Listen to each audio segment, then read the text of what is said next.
والصلاة والسلام على نبينا محمد وعلى آله وصحبه وسلم أما بعد. To continue the study of Al-Ibanah al-Sughra of Ibn Battah rahimahullah, he now says that Arta ibn al-Mundhir, he said, لأن يكون ابني فاسق من الفساق أحب إلي من أن يكون صاحب هوى. He said that my son be an evildoer, a sinful person, that will be more beloved to me than that he be a follower of desires, meaning a person from the people of innovation. So Arta ibn al-Mundhir, rahimahullah, is from those who met some of the companions of the Prophet alayhi salatu wasalam. He met Thawban, he met Abu Umamah al-Bahili, and he met Abdullah ibn Busr al-Mazini, radiallahu anhum. And he related from great Imams, and great Imams, they relate from him, rahimahumullah. And the scholars declared him to be trustworthy. From that which they mentioned in his biography, as one of the scholars said, if I were to give an example of Imam Ahmad ibn Hanbal in the past, I would say it's Arta ibn al-Mundhir. Now, fisk, this word fisk, Shaykh al-Raji, he mentions that it is when a person does a major sin and doesn't repent from it, or he is persistent on a minor sin. There's a person who falls into major sins, or he is one who persists on minor sins. Now, the one who commits a major sin and persists on minor sins is a fasiq, is an evildoer. So here Arta is saying he rather his son be a sinner instead of being an innovator.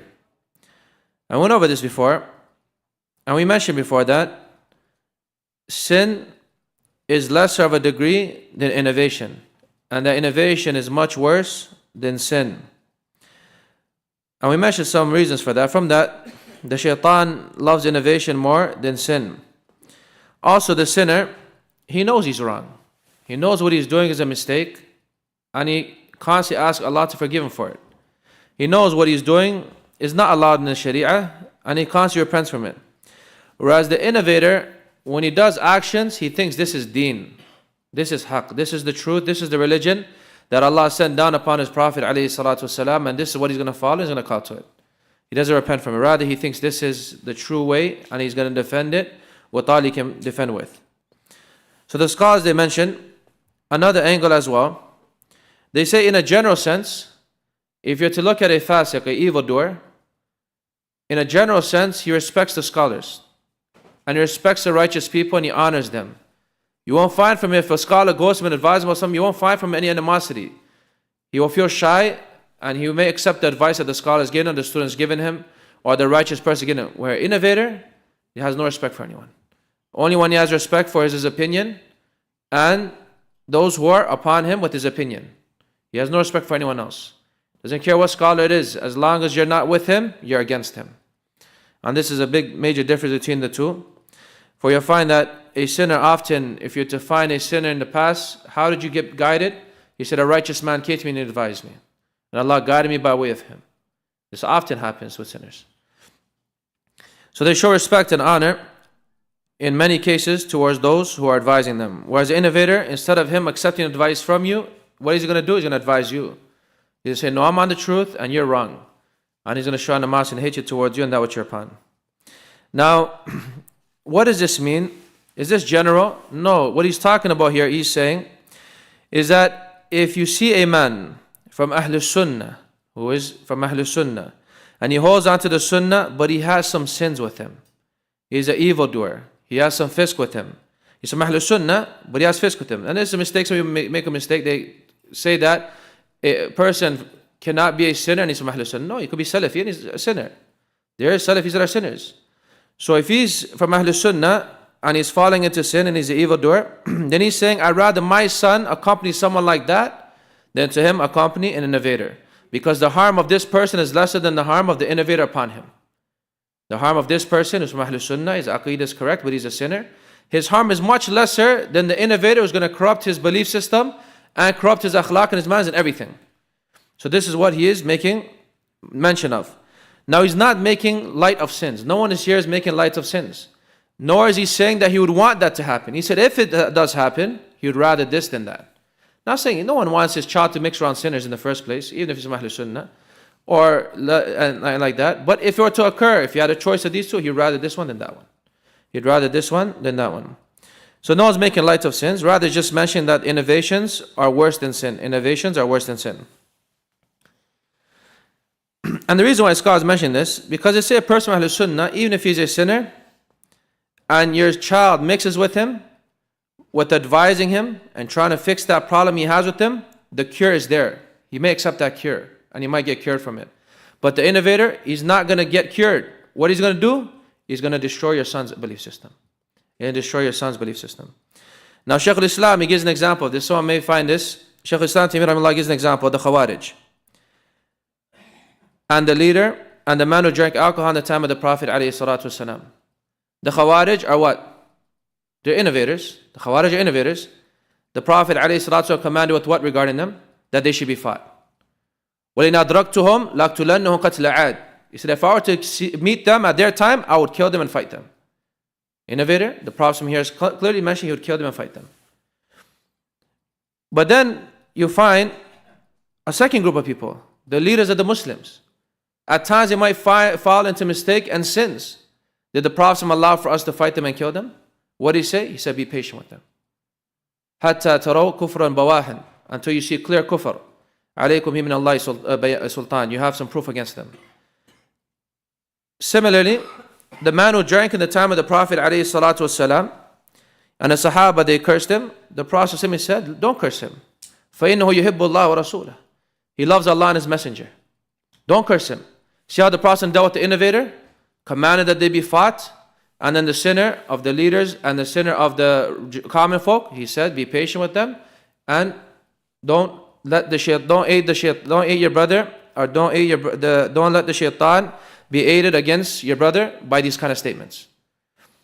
So this is where the scholars get this from, that this innovator is much more severe and more sinful than the sinner. And this is why they mention this. Thus again, as you mentioned this, we're not saying that the Salaf were making light of sin. They're saying sins are haram. Being a fasiq is haram. It's not allowed in the Sharia to be a fasiq. A person fears Allah to the best of his capability, tries to be upright as much as he can. But he is much lesser of a degree than an innovator. And I'll mention a story to show the repulsiveness of the innovators and how evil they become and how evil they get. It comes, Imam Al-Lalikai, he mentions in his book As-Sunnah, that two Kharijis, they were doing tawaf around the Kaaba. Two Kharijis, they were doing tawaf around the Kaaba. So one of them said to his companion, you see all those people doing tawaf? All of them are in the hellfire, and only me and you are in paradise. And look at how repulsive they are. He said, all of those people doing tawaf, they're in the hellfire, but me and you are in paradise. So this man said, Illa ana wa ant. He said, except for me and you are in paradise? All of them are in hellfire, me and you are in paradise? He said, Allah says that the Jannah, its width is that of the heavens and the earth. And all of them are in the hellfire, and me, are you going to have this Jannah to ourselves? The man said, yes. He said, Hiya lak wa taraka madhab. He said, this is for you then, I don't want it. And he left his madhab and he went with the Muslims. Showing us the point of this is, if you let your child mix with those kind of people, and that kind of ideology gets into their mind, what's going to happen tomorrow? He's going to come home, he's going to say, what? All of you kuffar, I'm the only Muslim in the household. I'm not eating your food's not halal. But if your son is mixed with a fasiq, he may fall into sin, you're still Muslim to him. He may still accept advice from you. He may still be guided one day by way of your advice to him. But this Khariji like this, he's not going to listen to you. He doesn't care. You're kafir to him now. Look at the repulsiveness of letting your child sit with the innovators. طيب. Then he says, Abu Ishaq al-Fazzari, he said, لأن أجلس إلى النصارى في بيعهم أحب إلي من الجلوس في حلقة يتخاصم فيها الناس على دينهم. He says, sitting with the Christians in their churches is more beloved to me than sitting in a gathering in which people are disputing regarding their religion. Abu Ishaq Ibrahim al-Fazzari is a narrator who all 6 books of hadith have narrated from him. All 6 books of hadith have narrated from this Imam, Abu Ishaq Ibrahim al-Fazzari. He is a great Imam and he was known for his jihad. rahimahullah. The scholars like Abu Hatim and them, they said, اتفق العلماء على أن أبي إسحاق الفزاري إمام يقتدى به. They all agreed that Abu Ishaq al-Fazari is an imam and he's a leader. He's an imam and he's a leader. وقال الحميدي جاء رجل إلى ابن عيينة a man came to Ibn Uyayna فقال حدثني أبو إسحاق عنك كذا. Abu Ishaq narrated to me from you such and such. فقال ويحك, he said, woe to you. إذا سمعت أبي إسحاق يحدث عني فلا يضرك أن لا تسمعه مني. He said, if Abu Ishaq told you I said this, then I said it. Then I said it. Showing how trustworthy this man, Abu Ishaq al-Fazari, was. And from showing that he was firm upon the Sunnah, Ahmed al-Ijli, he says that Abu Ishaq al-Fazari was a thiqa, trustworthy narrator, sahibu sunnatin salihan. He was a person of the Sunnah and righteous. هو الذي أدب أهل الثغر. He was the one who would give manners to the people of the war front. He would give them manners. وعلمهم سنة, and he taught the war front the Sunnah. وكان يأمر وينهى, he would command the good and forbid the evil. وإذا دخل الثغر رجل مبتدع, if the war front, an innovator entered it, أخرجه, he'd say leave. We don't want you here. If an innovator entered the war front to help with the fighting, he would say leave, we don't want you here. وكان كثير الحديث وكان له فقه. And he used to have a lot of hadith and he had his own fiqh. Also it's mentioned from Harun al-Rashid, and this is widely mentioned, this narration, that Harun al-Rashid, one day he had a zindiq, a hypocrite, to kill him. So the man said, I fabricated 1,000 hadith. What are you going to do with them? I fabricated 1,000 hadith. What are you going to do with them? فقال حارون الرشيد فأين أنت يا عدو الله? Where are you, O enemy of Allah? من أبي إسحاق الفزاري. Where are you with this fabrication from Abu Ishaq al-Fazari? وابن المبارك يتخللانها. They're going to investigate and figure them out. Look how he mentioned Abu Ishaq al-Fazari. فيخرجانها حرفا حرفا. They're going to come out and expose them letter by letter that you fabricate these narrations. Who did he refer to? Abu Ishaq al-Fazari and Ibn Mubarak, rahimahumullah. But this narration of Abu Ishaq al-Fazari, that he rather sit with the Christians in their churches, what is this intended here? The scholars have mentioned that he's not encouraging this, and he's not going to do it, but he's showing the extreme blame of sitting with the people of innovation, how blameworthy it is. And he is saying here, why is he saying? Because the condition of the Christians is wide known. The kuffar, they're not Muslim. It's very difficult for a Muslim to fall to their plots and to sit with them and fall into their whatever they're saying, because everyone knows they're misguided. For example, they say if you're to take 100 Christians and to sit them down and ask them about their religion, you get 100 different answers. As mentioned by Ibn Abi Layth al-Hanafi and other than them. If you sit 100 of them, you get 100 different answers. They themselves are confused about their religion. So he doesn't fear upon himself sitting with them and arguing with them and exposing them.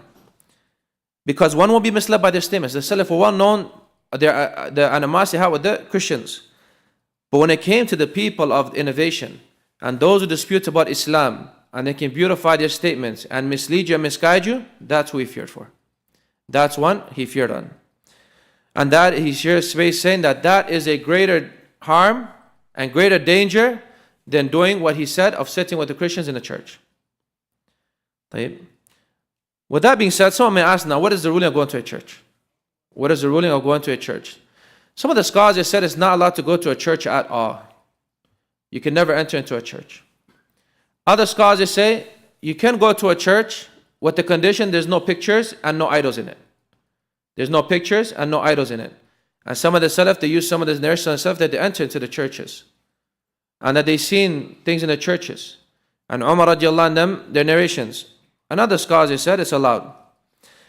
Lajna Da'ima, they said, if you're going to go to a church to merely show tolerance and leniency with the Christians, then this is not permissible. If you're going to go to a church and it's all lovey-dovey and you're showing leniency and tolerance, then that's not allowed.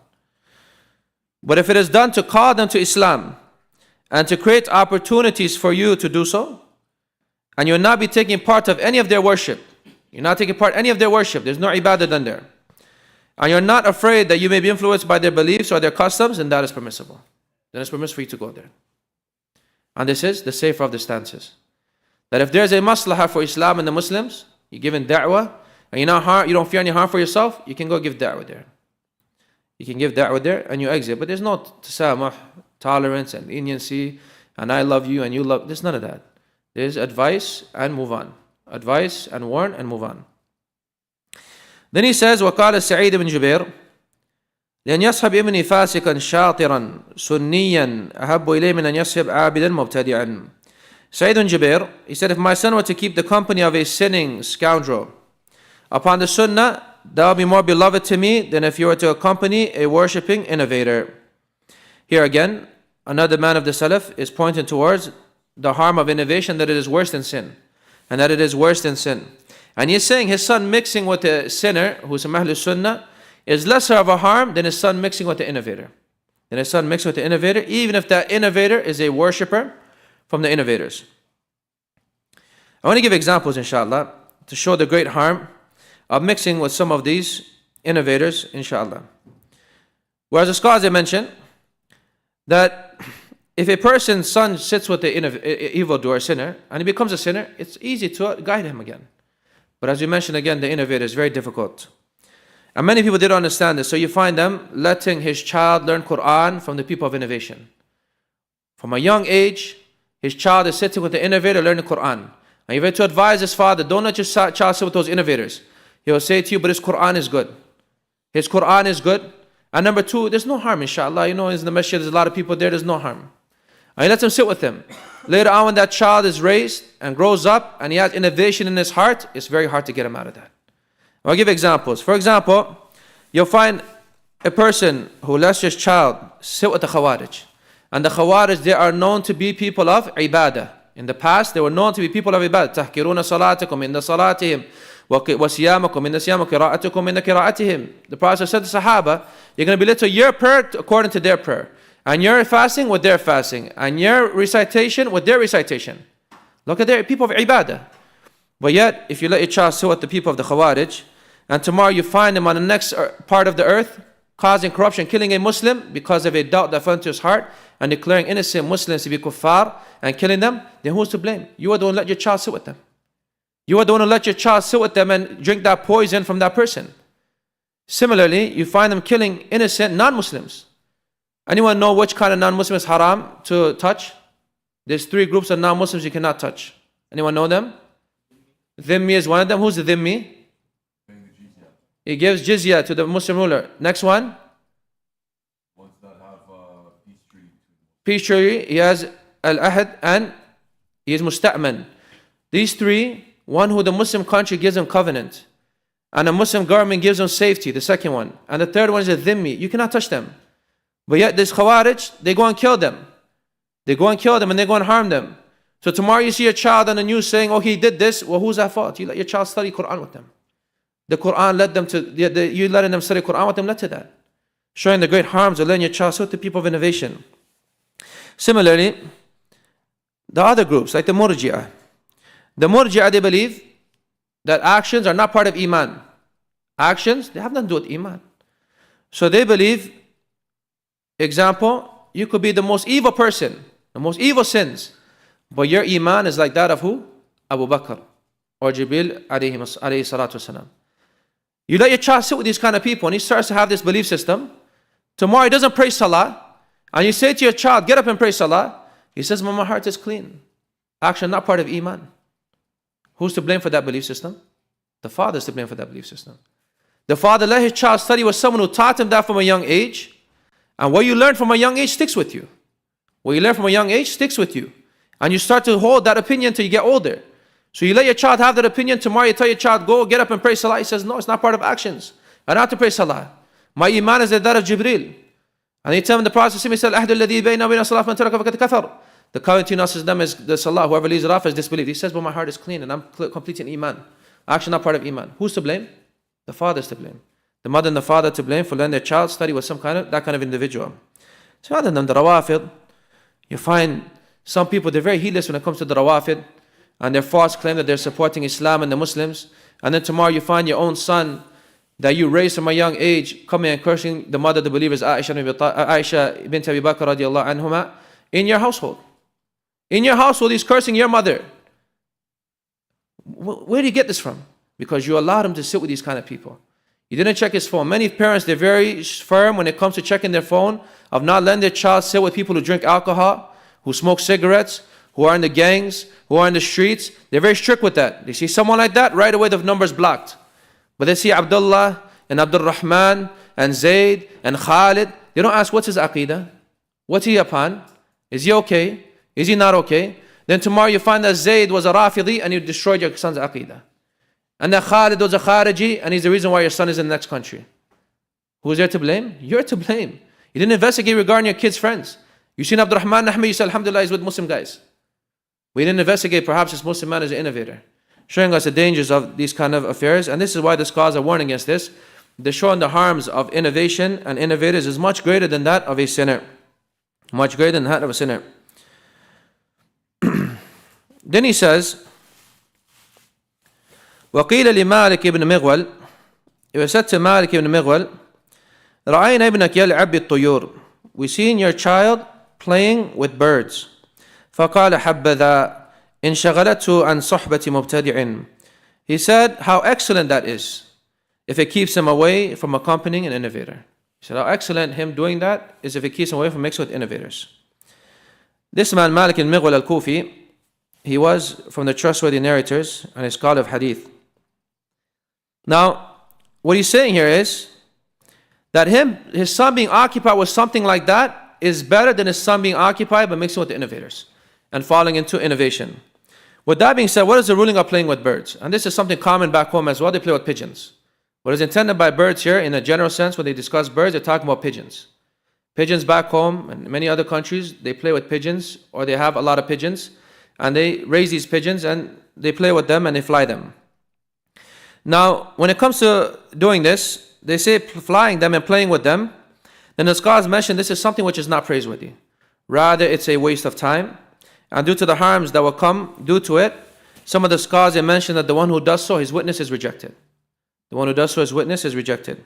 And they say why? Because they say that generally when they fly these pigeons, they go high places and they might look at the women of the people. They might see the women of the people and see the awrat al-Muslimin, the people's wives and like this. And it distracts them from prayer and other acts of worship as well. And it's also a means of harming the neighbors. And like this, so they say this is not allowed. And also because the hadith, that the Prophet said that the one who is doing this, it's a devil chasing a she-devil. And this hadith was authenticated by Imam Al-Albani. That is a devil chasing a she-devil. Based on this hadith, Ash-Shawkani and others say it's haram. The majority of the scholars say it's disliked and should be avoided. But Ash-Shawkani said based on this hadith is haram. But they do mention, if a person is not doing that, he's not flying them, he's not playing with them, he's just doing them to raise them and use them to send messages or enjoy their company without causing annoyance to anyone else, then they say there's no problem in that. Then they say there's no problem with doing so. So here he's saying his son being occupied with something like that is more beloved to him than his son being occupied with the innovators and accompanying the innovators. Then he says, وقال ابن شوذب من نعمة الله على الشاب والأعجمي إذا تنسك أن يوفق لصاحب سنة يحملهما عليها لأن الشاب والأعجمي يأخذ فيهما ما سبق إليهما. From the blessings of Allah upon the young boy and the foreigner, if they dedicate themselves to worship, is that they are granted by Allah a follower of the Sunnah who will teach him. Because the young boy and the foreigner are influenced by whatever reaches them first. And this is what we were mentioning earlier. So Abdullah ibn Shawdab, he is an imam and a scholar. He is from the students of Ibn Sirin and Hassan al-Basri and others. Al-Thawri, Sufyan al-Thawri is well known to be a great imam of Islam. He said, كان ابن شوذب عندنا. Ibn Shawdab used to be with us in Basra. وَنَحْنُ نَعُدُّهُ مِنْ ثِقَاتِ مَشَايِخِنَا. And we consider him to be from the trustworthy teachers of ours. Now, Shaykh Raji mentions regarding this narration that what Ibn Shawdab is saying, that from the bounty of Allah upon the youth and the non-Arabs, the foreigners, if they become upright, that they be granted success to a person of the Sunnah who encourages him to follow the Sunnah. And that is because a youth is affected. A young man, a youth, a young woman, they're affected. Unlike the old person. For the old person, in most cases, he is not affected. The old person, he generally remains upon whatever he's brought upon. If he was brought upon good, he remains upon that good. If he was brought upon bad, he remains upon that bad. He doesn't want to hear nothing else. He's upon his old ways. Whereas a young person, the youth, then they are affected. For that reason, you find the people of misguidance and the non-Muslims putting most of their efforts in corrupting the youth. They put most of their efforts in corrupting the youth. That's why they have things like TikTok, Snapchat, Instagram. Who's using these? The youth.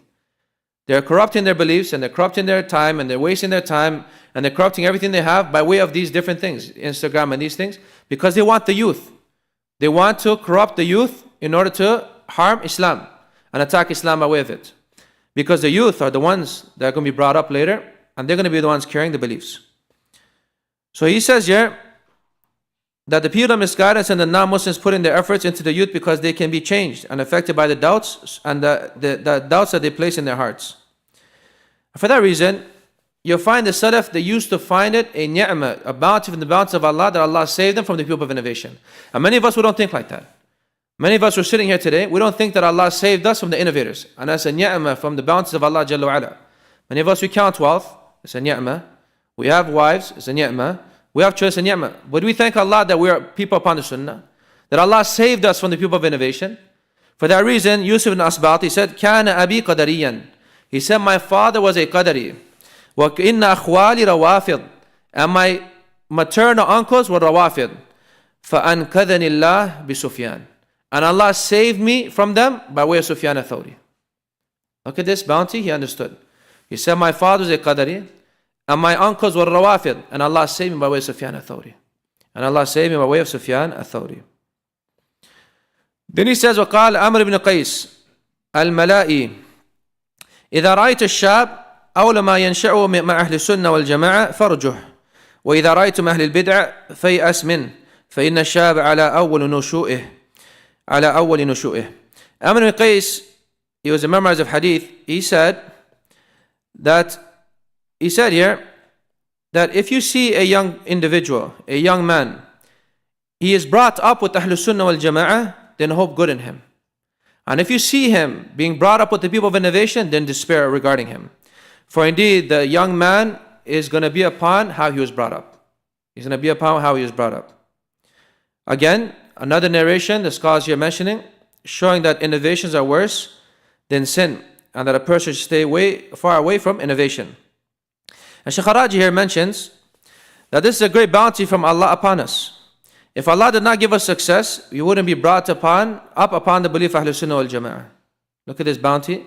And we would have been like the other than us, whether they were Jahmiyyah or Asha'ira or Mu'tazila, Al-Rawafid, the atheists, or believing Allah is everywhere. We ask Allah for safety. And then he says, they are around us.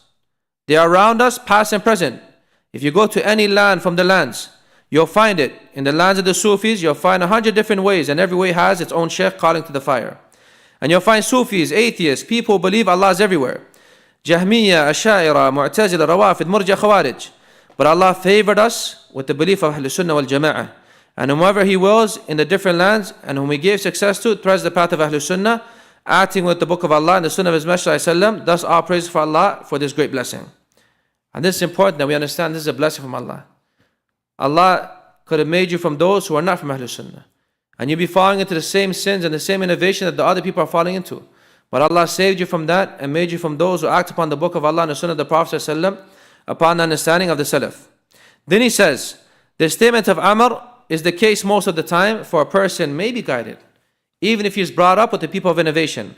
But the situation most of the time is the one who is brought up upon something, is very hard for him to leave it. And this is an advice that us as parents have to take. In reality, many of us were very heedless when it comes to our children. Like I said, many of us will give our children to learn Quran with the people of innovation, or learn Quran with people who don't know their aqidah is. We say as long as he memorizes Quran, that's enough. No, it's not enough. He can memorize Quran, but he might be from those who he sat with believe that Quran is not even the speech of Allah. He might be sitting with someone who believes the Quran is not even the speech of Allah.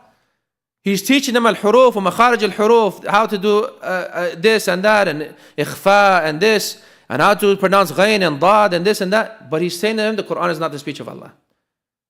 Your child not knowing any Quran, but believing the Quran is the speech of Allah, is better than him memorizing the whole Quran, whilst believing the Quran is not the speech of Allah. So it's very dangerous for us to understand this.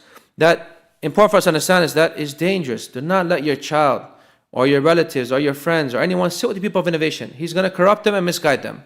And this is why at times we try to emphasize this, to warn against innovators and to not let people sit with them and not let people mix with them, because tomorrow it's going to harm you and your belief system, and they're going to harm the belief system of your family and those close to you and those around you.